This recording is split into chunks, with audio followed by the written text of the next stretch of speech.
Magandang araw mga kaibigan. Pag-usapan natin ngayon ang reaksyon ni Congresswoman Franz Castro doon sa isinampa ng mga katutubo, mga ata manubo from Talaingod, Davao del Norte.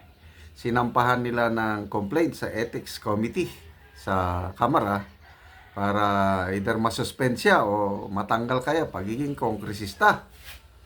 So ngayon, nagsalita na si Franz Castro. Sumisigaw siya ng katarungan. Biktima ako, sabi niya. Hinaharas lang nila ako. Ay, nako. Okay, ito. Bigyan natin ng reaksyon itong bagong vlog ngayon ni Ako Kabibig. Isa sa mga paborito kong vlogger.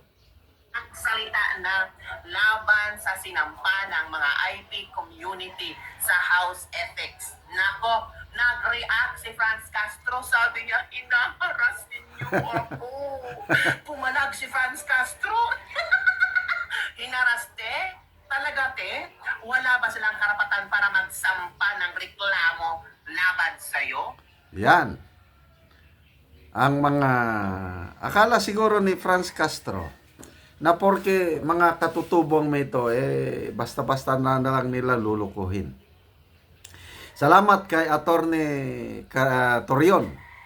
Siya yung sumama sa mga leaders ng Ata Manubo tribe na nagsampa ng reklamo. So panahon na ang mga katutubo natin ipaglaban ang kanilang mga karapatan laban sa mga nagsasamantala sa kanila. Naku, te, convicted ka nga. Nakaupo ka pa sa Congress tapos ang sinisigaw mo, this is so injustice. Hinaharas nila ako. Grabe naman yung Franz Castro. Ito ang sabi ni Franz Castro. Harassment ang tawag ni Franz Castro ng ethics complaint laban sa kanya sa Kamara. Nahaharap si Teachers Representative Franz Castro sa House Ethics Complaint na inihain ng mga miyembro ng indigenous people communities. Kaugnay ito sa desisyon ng Tagum City Regional Trial Court na hatulan si Castro ng paglabag sa Special Protection of Children Against Abuses, Exploitation and Discrimination Act dahil sa umano'y pag-aabuso sa ilang lumad sa isang rescue mission sa Davao del Norte noong 2018. Sabi ni Attorney Israeleto Torion, nakikita naman natin na convicted na siya sa Regional Trial Court even if it's on appeal before higher court. But the administrative aspects of the crime she committed should be likewise under investigation. And if after proper proceedings, it is found that she is administratively guilty, then proper penalties such as suspension or if not, expulsion from the House of Representatives. Well, nagsalita si Franz Castro at sinabi niyang baseless harassment suit. Oy! Kung ikaw ang hinaharas, kung ikaw ang sinampa. Okay. Baseless? Walang basihan? Grabe naman, klarong-klaro naman na inaapi itong mga... Okay, ang background nito, mga kaibigan, yung mga batang lumad. Bago po umupo si Pangulong Duterte, laganap sa buong bansa, lalo na sa Mindanao, ang mga katutubo sa mga malalayong lugar, walang eskwelahan. Walang eskwelahan na sanksyon ng government o under ng DepEd. Ang mga eskwelahan doon, mga eskwelahan ng nagpapatakbo, mga makakaliwa. Tinuturuan nila ang mga bata na lumaban sa gobyerno. Ako, personal experience ko yan. Mula nung tinyente ako hanggang maging koronel sa Caraga Region. Talagang non-stop yung mga recruitment ng mga makakaliwa sa mga katutubo kasi may sarili silang eskwelahan.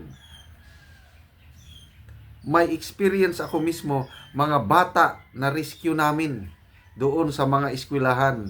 Nakita ko yung mga books kung anong itinuturo. Talagang ginagalit nila yung batang kaisipan, puso. Ini-indoctrinate nilang mga bata para lumaban sa gobyerno. Ganun po ang mga eskwelahan ng mga katutubo. Pag upo ng Pangulong Rodrigo Roa Duterte, siya lang ang presidente na nagpa-close. Pinasara niya lahat ang mga eskwelahan ng mga lumad. So wala nang magawa ang mga makakaliwa dahil close na ang mga eskwelahan. Kaya itong mga makakaliwa, yan, humanap na sila ng paraan para tuloy-tuloy na maturuan nilang mga bata. Nung na-close ng mga eskwelahan nila, example, dyan sa Talaingod, na-close ang mga eskwelahan. Kaya, ayun, kinidnap nilang mga bata, dalhin sa isang lugar para doon ituloy ang kanilang indoctrination sa mga bata. Mabuti na lang, nung 2018, yes, nahuli ng militar. 2018, panahon yan ni PRRD. Nahuli ng Army ang grupo ni Satoru Campo, yan, Franz Castro, na dala-dala nila ang mga bata dalhin sa isang lugar. Itinakas nila sa mga magulang, sa mga tribo, sa mga elders. Kaya doon, kinasuhan sila ng kidnapping, child abuse. Ganyan po ang experience ko mismo nung ako ay battalion commander. Yung isang eskwelahan sa liblib na tribo ng mga Manobo sa Agusan del Sur. Dumating yung panahon na nakaintindi na ang mga tribal leaders na niloloko lang sila ng mga niloloko lang sila ng mga madre. Madre ang nagpapatakbo I'm sorry Hindi ako against kailang during the time na pasukan na-infiltrate ng mga makakaliwa ang religious group, lalo ng mga kamadrehan. Madre ang nagpapatakbo doon sa eskwelahan. So, ang mga tribal leaders, ako ang battalion commander sa area, lumapit sa akin, "Sir, anong gagawin namin? Ngayon lang namin napagtanto na itong eskwelahang ito tinuturuan ang aming mga bata na lumaban sa gobyerno. Ayaw namin. Anong gagawin namin?" So inadvisean ko ang mga tribal leaders na huwag niyo nang payagan ng inyong mga anak, apo, mga katutuo, mga bata pupunta sa eskwelahan. Sumunod sa akin ang mga naniwala sa akin ang mga tribal leaders, yung Manubo. Wala nang nag-eskwela. Anong ginawa ng yung management sa school? Kinasuhan ako sa Commission on Human Rights. Ini-exploit ko daw ang mga katutubo. So kinasuhan ako, sinagot ko ang mga tribal leaders, mga Manobo, yung mga naniwala sa akin, nagpunta sa Commission on Human Rights at nagbigay ng testimonyo, affidavit, na wala akong ginawang masama, na ang mga nang-aabuso yung management ng eskwelahan.